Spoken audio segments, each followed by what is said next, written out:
YSR party coordinator, మా సహచర YSR party నాయకుడు,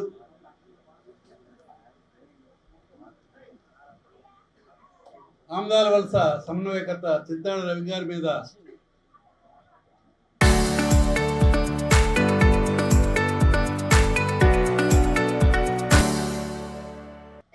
ఈ రాష్ట్ర ప్రభుత్వం తీసుకున్నటువంటి చర్యలు పూర్తిగా చట్టబద్ధమైనవి కాదు. ఈ రాష్ట్రంలో అత్యంత ప్రజాదరణ కలిగినటువంటి నాయకుడిగా జగన్మోహన్ రెడ్డి గారికి పార్టీ ఆవిర్భావం నుంచి కూడా పెద్ద ఎత్తున అతనికి అభిమాన నాయకులు ఉన్నారు. ఆయన సాక్షాత్తు ఒక యూనివర్సల్ నాయకుడు అయినటువంటి రాజశేఖర రెడ్డి గారి కొడుకు. ఆయన అటువంటి మహానాయకుని పుట్టడమే అతని అదృష్టం. అటువంటి ఆ తర్వాత పార్టీ ఆవిర్భావం నుంచి కూడా ప్రజల తరఫున గొంతెత్తి మాట్లాడుతూ ప్రతి ప్రజా సమస్యల మీద పోరాటం చేస్తూ పాదయాత్రలు పెడుతూ అందరి మన్ననలు పొందినటువంటి గొప్ప నాయకుడు జగన్మోహన్ రెడ్డి గారు. సహజంగానే ప్రజాదరణ ఉంది. మరి 3 పార్టీలు కలియడం వలన ఏవో కొన్ని పొరపాట్లు మన పార్టీ చేసిందో మరి మనం సరిగ్గా అర్థం చేసుకోలేకపోయాము. కారణాలు ఏవైనా ప్రభుత్వం కొంచెం తేడాలో మనం ఓడిపోయాం. అయినా కూడా ప్రతిపక్షంగా మన బాధ్యత మనం నిర్వర్తించవలసిన అవసరం ఉంది. మరి జగన్మోహన్ రెడ్డి గారి ప్రజా సమస్యల మీద మమ్మల్ని అందరినీ చైతన్యపరుస్తూ ఆయన అనునిత్యం ప్రజా సమస్యల మీద పోరాటం చేయడం జరుగుతుంది. అందులో భాగమే ఈవేళ ప్రసాదరావు గారు చేసినా, రవి చేసినా, నేను చేసినా, ఏ ఒక్క వైఎస్ఆర్ పార్టీ నాయకుడు చేసినా ప్రజల తరఫున ప్రజా సమస్యల మీద పోరాటం అన్నది వైఎస్ఆర్ పార్టీ సిద్ధాంతం. అది మీరు ఎన్ని ఇబ్బందులు పెట్టినా ఫైనల్గా న్యాయమే గెలుస్తుంది. ఇవన్నీ సమాజంలో మనకి గతంలో తెలిసినటువంటి సంఘటనలు. జగన్మోహన్ రెడ్డి గారికి 1 సంవత్సరం 5 నెలలు జైల్లో పెట్టారు. పెడితే ఫలితం ఏంటి? ఉవ్వెత్తున కెరటంలా రాష్ట్ర ప్రజలందరూ అతనికి అండగా ఉండి రాజశేఖర రెడ్డి మీద ఉన్నటువంటి కృతజ్ఞత తెలియజేసుకుంటూ ఈయనకి అవకాశం ఇవ్వడం జరిగింది. అవకాశం ఇచ్చిన తర్వాత ఎంతో చక్కగా పనిచేసి ప్రజలందరి మన్ననలు పొంది ఈ రాష్ట్రంలో ముఖ్యమంత్రిగా అనతకాలంలోనే వైఎస్ఆర్ పార్టీకి అధినేతగా ముఖ్యమంత్రిగా జగన్మోహన్ రెడ్డి గారు ఎన్నికయ్యారు. కక్షలు, కార్పణ్యాలు, అసూయ, అక్కసు ఇవన్నీ కూడా అవలక్షణాలు. చంద్రబాబు నాయుడు గారు లోకేష్కి చెప్పాలి. పవిత్రమైనటువంటి అంబేద్కర్ రాజ్యాంగం ఉన్న భారతదేశంలో మరి రెడ్ బుక్ రాజ్యాంగం అని చెప్పి లోకేష్ గారు పబ్లిక్గా మీటింగ్లోనే మాట్లాడుతూ ఎన్నికల ఫలితాలు వచ్చిన మొదటి రోజు నుంచి కూడా అత్యంత దారుణంగా వైఎస్ఆర్ పార్టీ నాయకులపైన, అభిమానులపైన చేస్తున్నారు. అంతేకాక ప్రజలకు అనేక వాగ్దానాలు ఇచ్చి ప్రజలను వంచి మోసగించి మరి ప్రజా తిరస్కరణకు గురైనటువంటి పార్టీగా ఈవేళ కూటమి ప్రభుత్వం నిలిచింది. ఇవన్నిటికీ ప్రజల తాలూకా ఆదరణ ఒక మంచి నాయకుడి పట్ల సహజంగానే ఉంటుంది. మన ఎస్పీ గారు నాకు మాట్లాడారు మీటింగ్ ముందు, జగన్ గారు వచ్చే ముందు రోజు, 2 రోజుల ముందు. కృష్ణదాస్ గారు, ఈ జగన్ గారి మీటింగ్కి సుమారుగా ఎంతమంది రావచ్చు, మీరు ఏం ఎక్స్పెక్ట్ చేస్తున్నారని అని నేను అదే చెప్పాను ఆయనకి. సార్, ప్రజాదరణ కలిగినటువంటి గొప్ప నాయకుడు జగన్మోహన్ రెడ్డి గారు ఎన్నికల తర్వాత 2 సంవత్సరాల తర్వాత శ్రీకాకుళం జిల్లా వస్తున్నారు. సుమారు 1,00,000 మంది వరకు వస్తారని మేము ఎక్స్పెక్ట్ చేస్తున్నాం. గ్రామాన్ని కూడా ఉవ్వెత్తున ప్రజలందరూ అతను చూడడానికి తహదపడుతున్నారు. ఖచ్చితంగా పెద్ద ఎత్తున రావచ్చు సార్.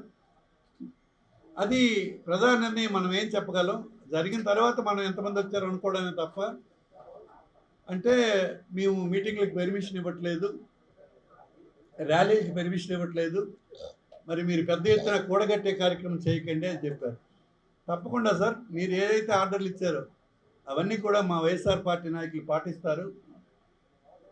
మరి ప్రజాదరణ ఉన్నటువంటి గొప్ప నాయకులు వచ్చినప్పుడు సహజంగానే రియాక్ట్ అవుతారు ప్రజలు.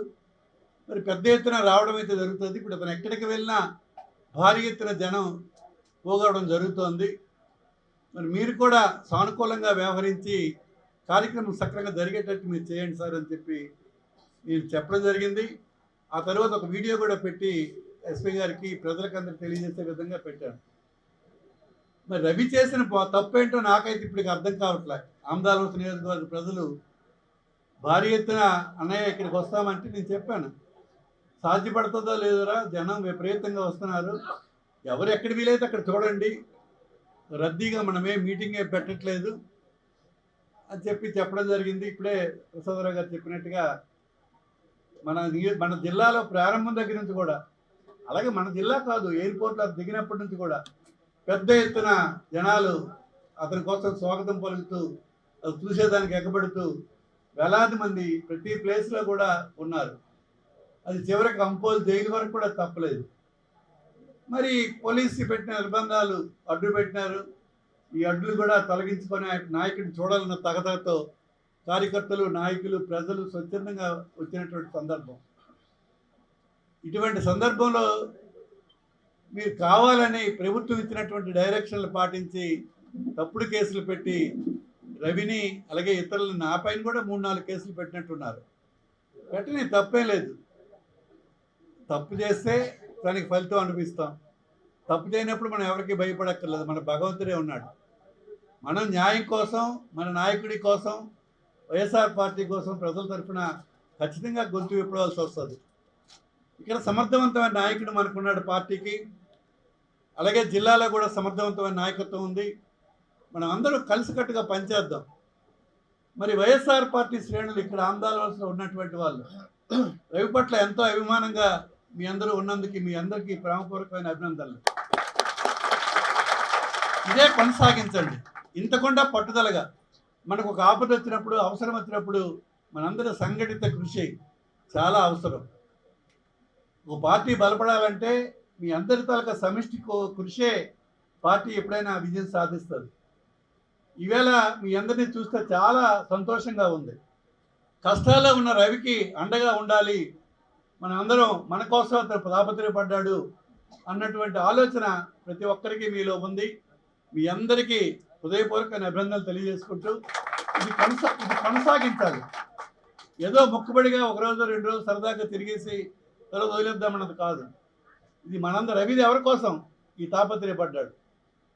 మీ అందరూ కూడా మరి గ్రామానికి కూడా పార్టీ తాలూకు గొంతు వినబడి మనకు రవికి జరిగిన అన్యాయాన్ని చాటి చెప్పి ప్రభుత్వం చేస్తున్నటువంటి నిర్ణయాలు, తప్పుడు విధానాలు, తప్పుడు కేసులు, ఎవరో కొంతమంది కుటిలమైనటువంటి ప్రయత్నాలతో రవిని కంట్రోల్ చేయాలి. రవినే కాదు, అక్కడ తిలక్ గారికి కూడా చాలా పెద్ద ఎత్తున మరి అడ్డు తగులుతున్నారు. టెక్కల్లో అప్పలరాజు గారికి అదే ఉంది. రాష్ట్రం అంతా జరుగుతుంది, అలాగే మన జిల్లాలో కూడా జరుగుతుంది.